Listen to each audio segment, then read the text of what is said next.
Welcome to Kids Talk Church History, a one-of-a-kind podcast where kids investigate the history of the church. Over 2,000 years ago, Jesus said, "I will build my church, and the gates of hell will not prevail against it." Has he kept his promise? How has Jesus built and preserved his church against all odds? Come with us on a trip through history to find the answer, here on Kids Talk Church History. Over 1,200 years ago, an archbishop named Anselm began to think about some questions that people had been asking. Why did God have to become man? If God can do anything, couldn't he have saved his people some other way? Why did he have to become a little baby, feel hungry, suffer all the pains of growing up as a human, and then, when he was a man, be hated, mistreated, and finally be killed? Some were even offended by this idea, thinking that it was impossible that the glorious God of the Bible would choose to die such a shameful death. So Anselm began to write some answers in a book that is still read by many people today. Stay tuned to hear these answers. My name is Lucy, I'm 17, and I live in San Diego, California. I'm Grace, I'm 11, and I live in Raleigh, North Carolina. And I'm Sophia, I'm 14, and live in Orlando, Florida. Anselm of Canterbury is one of the most celebrated of medieval thinkers. He's especially famous for the questions he asked and answered. For example, he once answered a question about God in a way that even people who don't believe in God find it hard to object to. He simply said that all human beings, including unbelievers, have an idea of God in their minds because they're all created in God's image. Even if God's image has been damaged by sin, we can still understand God as perfect goodness, truth, mercy, justice, and all good things. That's a great way to put it. And I also like Anselm's answer to the question of why God had to become man. He said, if only God can make this satisfaction for sin, and only a man ought to make it, it is necessary that a God-man make it. The Heidelberg Catechism that we use at our church says something pretty similar. Why must the mediator be a true and righteous human? God's justice demands that human nature, which has sinned, must pay for sin, but a sinful human could never pay for others. They probably learned from Anselm. So I've read that he lived during some pretty difficult and dangerous times. Yeah, he was born in Italy in 1033 and died in England in 1103, so pretty much throughout the entire 11th century. It was a time of wars, which included the advance of Islam throughout the Middle East, the Crusades, and the Norman invasion of England. But he especially felt the consequences of the struggle between popes and rulers. Becoming a monk was a dream that he had since he was a child, because in those days, being a monk was considered the best way to serve God. His father wanted him to have a good career and make money. But eventually, Anselm left home and traveled to the other side of the Alps to look for a teacher who would help him understand what's really important in this life. And a teacher in France, Lefranc, convinced him to become a monk. But life in a monastery was not always what Anselm expected, right? He loved to study, but he had to learn to work hard to help others, because that's what monks did. But he finally put his heart into serving others, including the sick. He also supervised the work of scribes who copied books because there was no printing press at that time. Yes, and one of the other struggles of the time, in 1098, William II literally forced Anselm to become Archbishop of Canterbury, which was the highest religious position in England. In this case, the word literally is really fitting because they had to pry Anselm's hand open so that he could hold the bishop's staff, which was a symbol of that position. Things were quite different back then. I can't imagine a president doing that to a bishop. It would be all over the news. Yeah, and I think one reason Anselm fought it was that he didn't think kings had the authority to appoint bishops. That was one of the main disagreements between the popes and kings at the time. Simonetta Carr's book on Anselm ends with an illustration that makes me smile. It shows Anselm and his friend Eadmer in front of a fire, and Eadmer looks like he's thinking, gulp. That's because Anselm asked him if he had burned a book Eadmer had written about Anselm's life. Did you burn the book like I asked you? I told you I didn't want to publish my life story. Yes. It was sort of true because Eadmer burned his manuscript, but only after he had made a copy.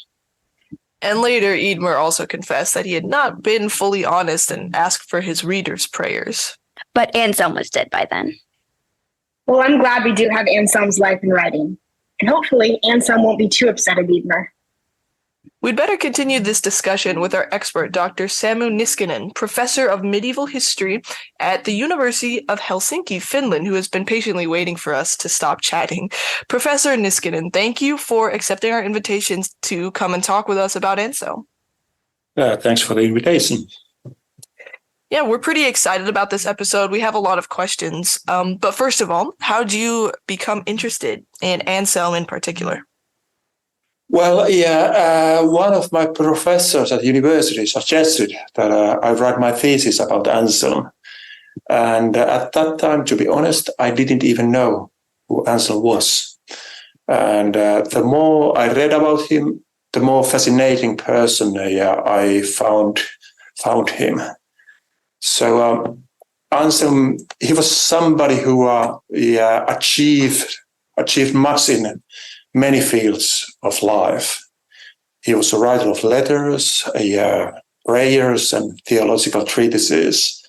And at the same time, he was an exemplary monk, an abbot, and who became an archbishop. And at the same time, he seems to have been a very lovable person, or a nice guy, so to speak.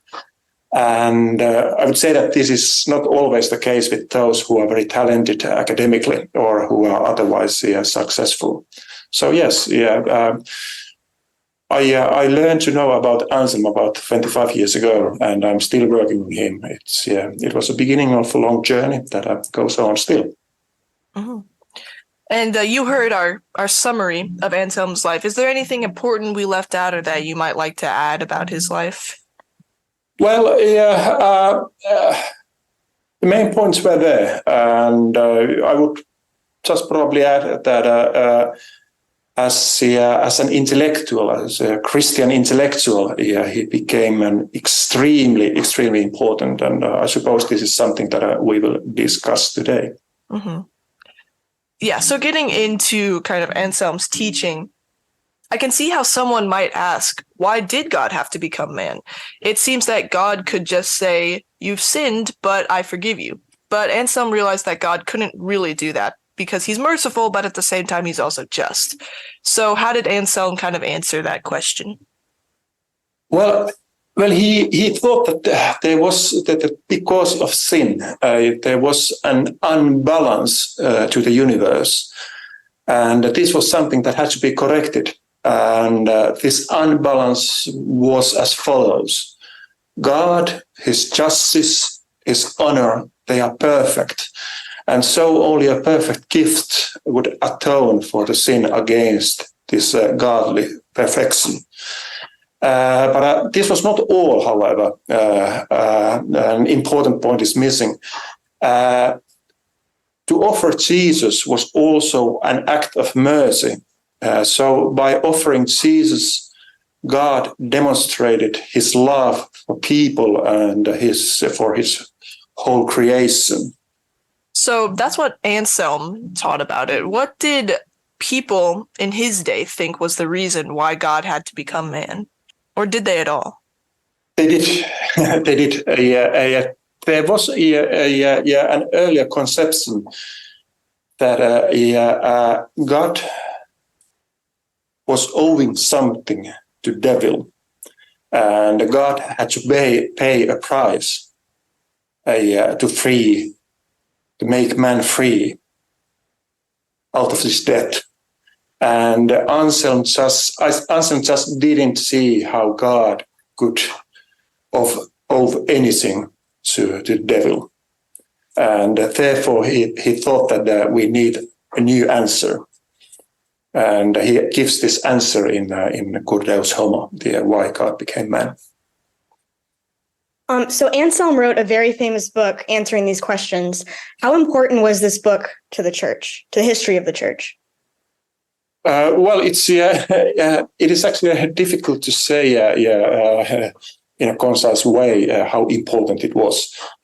But Anselm is considered one of the 37 doctors of the church. So 37 very important teachers, the most important teachers. And he is one of the of those 37 teachers. And that tells something, doesn't it? Mm-hmm. Yeah, definitely. Do you think Anselm's explanation of God as the highest possible good can help someone believe in God? I know it was not meant as proof of God's existence, but it can still be helpful, right? Well, in fact, I do know somebody who became a Christian having read Anselm's so-called ontological argument. And he is now a Lutheran clergyman. So I suppose Anselm's argument can be very effective also in spiritual terms. Why did you originally write it? Well, it's very difficult, at least for me, to say precisely why Anselm wrote this so-called ontological argument. However, I'm sure that there were many reasons for him to do so. And I suppose that one perhaps was the fact that his was a very inquiring and rational mind. He was interested in this kind of stuff. So I saw that you edited a collection of Anselm's letters. What were some of the things that you learned about Anselm's life that you probably wouldn't have if you didn't read his letters? Well, I think the main point actually is the same, that how rational he was as a person. He really loved making a rational argument always.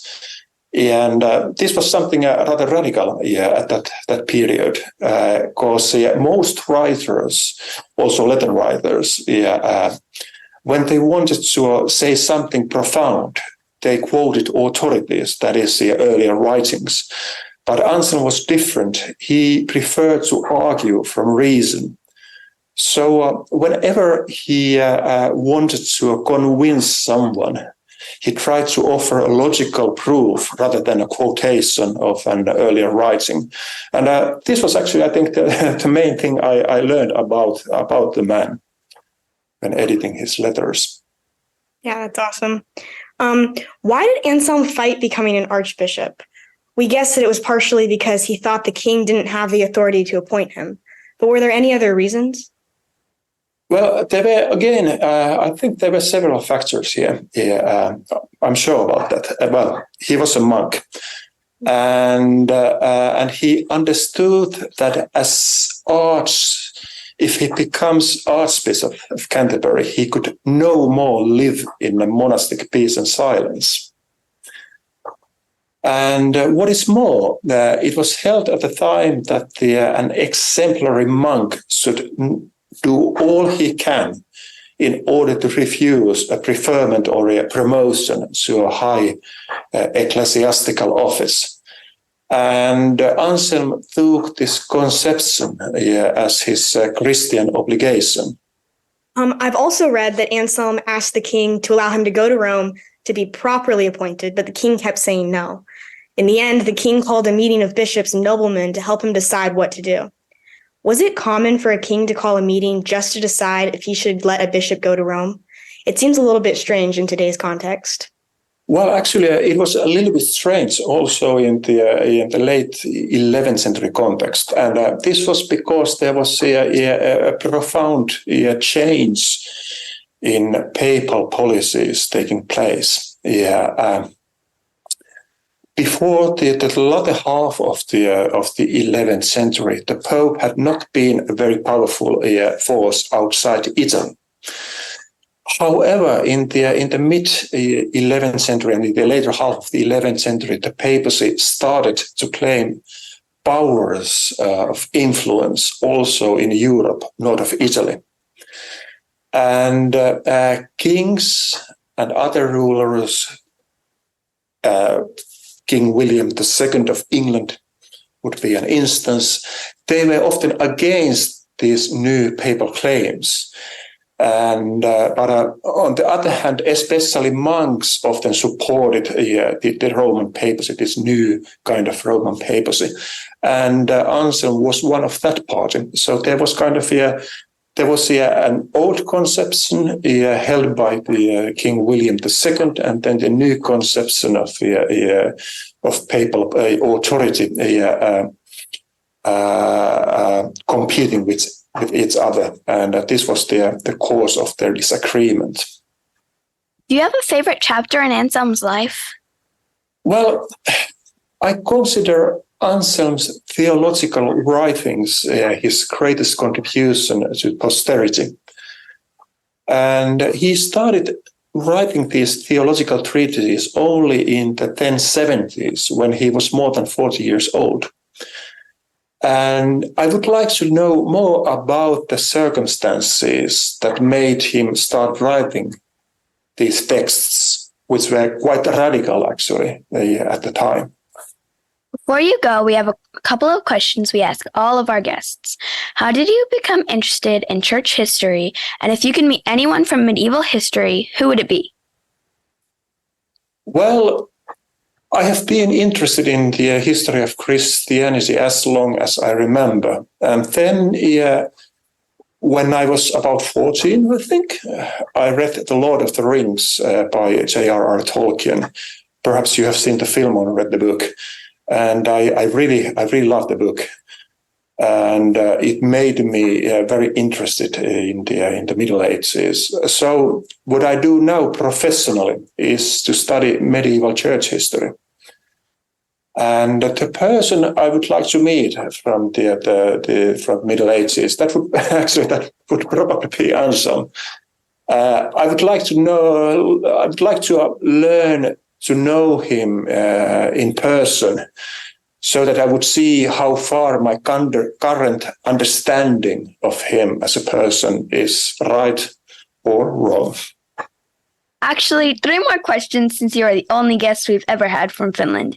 How do you say "why the God-man" in Finnish? When did Christianity first come to Finland? And what is your favorite Finnish food? Okay, now pay attention. I say something in Finnish. Miksi, Jumala, mies. Why the God-man? Miksi, Jumala, mies. When did Christianity come to Finland?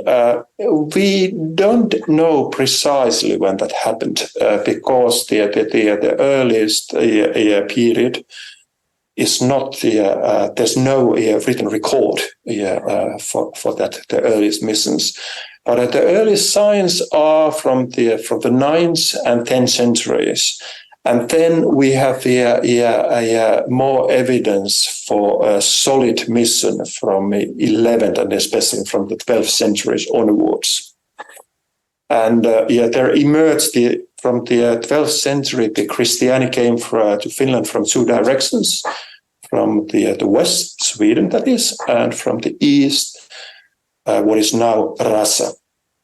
So we had 2 churches, different churches, actually, a Catholic church and then the Russian Orthodox Church.